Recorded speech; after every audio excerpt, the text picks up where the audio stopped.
ব্যক্তিত্ব চন্দিপুর বিধানসভা কেন্দ্রনি টিপ্রা মথা বদলি ইংগै বাতাইनाय हायकेबा गुदुं बीजेपी बदल याकारि फाइनाय रंजन सिनानो थामकना थांगै बिनि नग फाइ सफायका बीजेपी नेता रामप्रसाद पाल फणीन्द्रनाथ शर्मा डॉक्टर अशोक सिंहा बरक हेलिकप्टार बाय थांगै कयला शहर फाइका रंजन सिनानो थामकना बागै कियाबा रंजन सिंहा बरक बाय मालायलिया तामनि होनबा ब आजराव नग गरै डिक्लेयार करे ওই বড় মেয়েটা যখন এটা পড়তো তখন এই মেয়েটা যত বন্ধু বান্ধব নিয়ে আমরা মা বাবা আমি আমার দুইটা বিমল তারা নিয়ে একটা ভ্যানের মধ্যে বইয়া আমরা প্রচার করছি মানুষের সামনে বাইরে লজ্জা লাগে 5 জন মানুষ ওই এটা পরে মেয়েটা নিয়ে ঘুরছি তাই তো একটা বিজেপির একটা প্রেম আছে তখন অতিরিক্ত হয়েছে দেখে পুলিশ পর্যন্ত গড়াই আমরা ডাকাতের মতো আমরা এসডিপিও সহ আয়া পড়ছে ঘরের মধ্যে এত বড় বিজেপি লোকে এত অর্ডার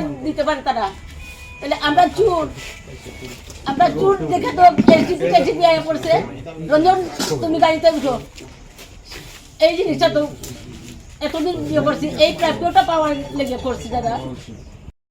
স্যার এক মিনিট স্যার আজকে এখানে আসার স্যার মূল উদ্দেশ্য রঞ্জনদের সঙ্গে দেখা করা। তো দীর্ঘদিনের একজন বিজেপির লড়াকু কর্মী তিপ্রামাতা থেকে দাঁড়ালেন 52 বিধানসভা কেন্দ্রে। ব্যক্তিগত ব্যাপার তিনি বলতে পারবেন, কিন্তু আমরা দেখা করতে এসেছি কারণ তিনি একজন পুরনো কর্মী, পরিবারের সঙ্গে দেখা করে গেলাম। ওনার সাথে কি দেখা হয়েছে? না, তিনি ব্যস্ত আছেন। তো অনেকটাই ক্ষোভ ব্যক্ত করেছেন ওনার ধর্মপত্নী, এই বিষয়ে কি বলবেন? ন্যাচারালি মনে ক্ষোভ আছে নিশ্চয়ই, তবে ওই পয়েন্ট অফ নো রিটার্নে গেলে ক্ষোভ থাকলেও তো কিছু করা যায় না। That is the idea. একদম পয়েন্ট অফ নো রিটার্নে চলে গেলে অনেক সময় আমাদেরও ভুল হয়, মানুষেরও ভুল হয়, তো স্বাভাবিক জিনিস।